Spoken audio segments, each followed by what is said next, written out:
Okay, get another bonus. Bonus lecture. All right, so the desired thing that we want to do, here's the idea. We have our character in our new game. He is capable of walking back and forth, and he has his typical coin flipping object here, his coin flipping weapon, attack. Now, you may have done power-ups in your last game. Hopefully you have, things like, you bump into a power-up, you get a life back, or something happens like that. But not many people kind of powered up weapons just yet, because well, you can do it, but doing it with things like inheritance and so on make it a lot more interesting. And you've seen hopefully in the other weapons videos, the way inheritance worked, where I have my uber weapon and my simple weapon here. So I'm starting off with my simple weapon, and I want to have a power-up. I have this little thing over here, which is another piece of art from another set, and I want it so that if I bump into that, watch what happens. Ready? It goes away, and I have my new weapon. Okay, now the other interesting thing about the weapon is if I use this one too often, if I try to fire more than 5 shots within 3 seconds or something like that, it will disable this weapon and turn back to my normal weapon. Right, ready? Okay, so it went back to normal. So how did I do that? Well, there's lots of different ways to do that, but let me show you how I did it in this particular one.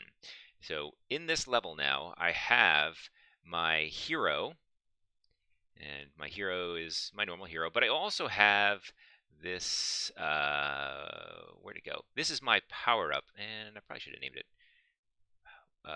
we'll call it Weapon Power-Up.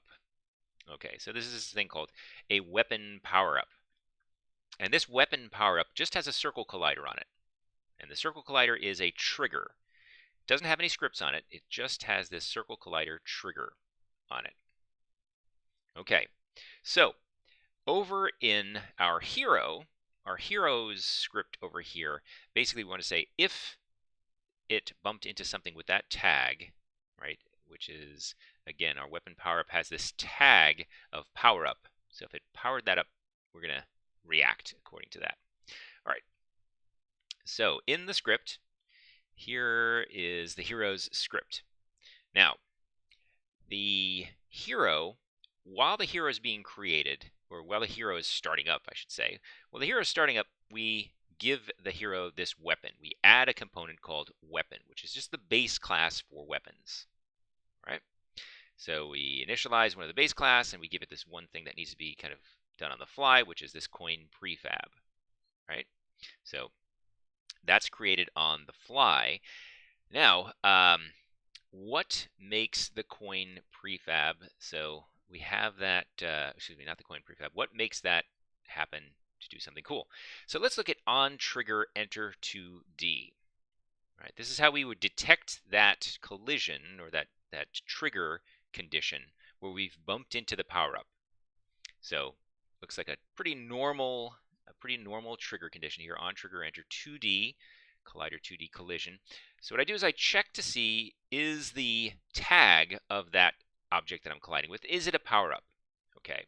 Now, if so, the first thing I do is I destroy the power-up, just so I don't have it happen again, and I do a little dance here with regards to the existing weapon and adding a new weapon. So what I do is I destroy the weapon component that's already on the player. Okay, which should just be, it's going to be any weapon at this point. It's going to look for something that is at least the base class weapon. So whatever it is, it's going to get rid of that weapon, and it will add a component, a new weapon component of weapon 3 type, and it'll also set that prefab up for me, so I don't need to worry about it. So this is exactly the same as what I would have done when I was in the instantiation, in the early part here in my start. I did this. It's almost identical, except here I just used the base weapon type, and in here, in response to that collision, that trigger, I have deleted the existing weapon and gave it a new weapon of type 3. All right, so that took us to the point of now having the weapon. So now the question is, how does the player lose the weapon? Okay, so we got the weapon, and I fired a bunch of times fast, and then suddenly I can't use it anymore. All right. So let's go over for that. That's something that the weapon itself is triggering. So if I go over to the weapon class, right? Normally the weapon class is doing some normal things. If you want to see the weapon class, watch the other tutorials on adding weapons and inheritance. But one of the important things that happens in the weapon class is it has this piece in here, an update, where it checks to see if 5 shots, it can only fire less than 5 shots. And if so, it allows you to shoot. Otherwise, it wouldn't allow you to shoot. But now I've added this piece here, this additional, this else if. Okay. And this else, what this does is it checks whether or not the weapon that I'm on, right? This is happening in the base, right? All weapons that use this standard update, which all of them do. Nobody has overridden this update. I didn't give them the chance to do that. I didn't make this void virtual update. This is just a normal void update. So they all share this same one. As part of firing, if you shoot 5 or more shots, it checks. It says if this, right, and this refers to this class that we're on. That's this. You can see even if I hover over it, it says class weapon because I'm in the weapon class, right? And I can ask, I can see, okay, is this, if this is weapon 2, so I can check to see, even though I'm in the base class here, is this really a weapon 2? Or if this is a weapon 3, so it's something better than one of my upgraded weapons. If it's an upgraded weapon, okay, I've got to basically delete. Well, actually, I'm going to do this first, sorry. I'm going to first add a new weapon of the base type. Okay. So for a moment, it will have 2 weapons on it, just for a moment. Okay, because I don't want to destroy this class before taking care of business here, because destroying a class, it's kind of unknown what happens after you destroy the class you're on. So, or it's probably known, but we won't get into that just now. So I create a new weapon on here, and then I destroy this weapon. Okay, it's a little bit tricky here. Now remember, so this refers to the class that I'm currently inside of. And if this is happening inside a class that is ultimately weapon 2 or weapon 3 type, this stuff in here will happen. This is where it's, this is kind of wrap your brain around inheritance here, right? This is the base class. The code we're looking at here is the base class, but weapon 3, for example, it only overrides it, so it's inherited or derived from the weapon class, but has only overwritten the shoot function, right? So this is weapon 3. Somewhere there's also weapon 2. If we go over in our assets scripts, I don't know why it wasn't open in the, here's weapon 2. So weapon 2 shoots 4 at 90-degree angles, and weapon 3 shoots them at 45-degree angles. Now that I could go one step further, and this would be interesting.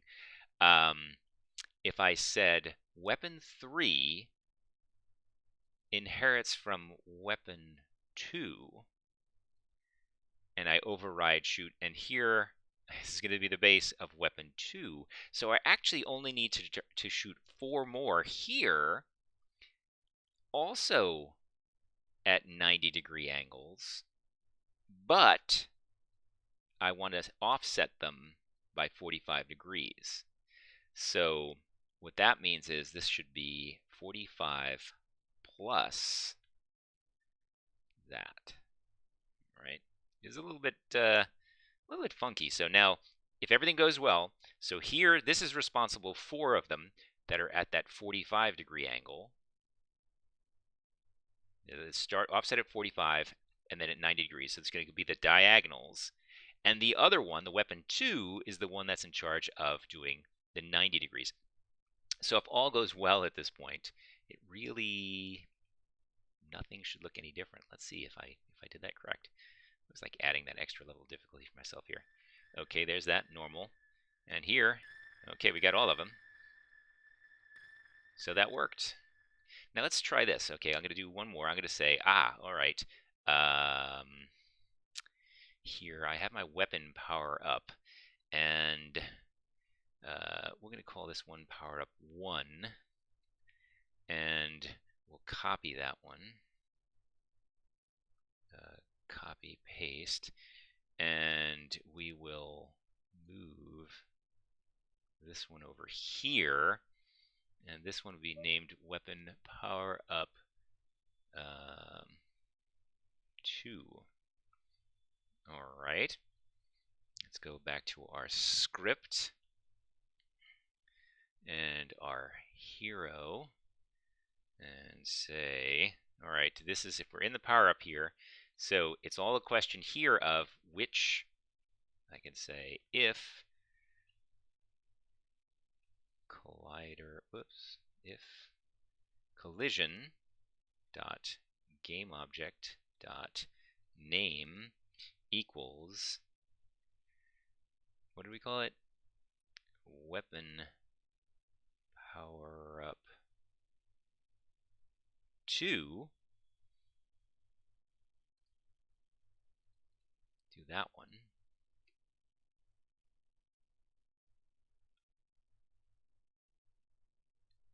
Object.name, name of a thing. Okay, why is it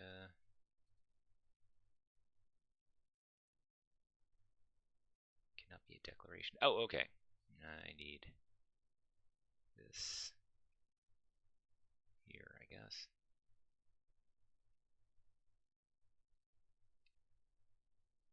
There we go. Else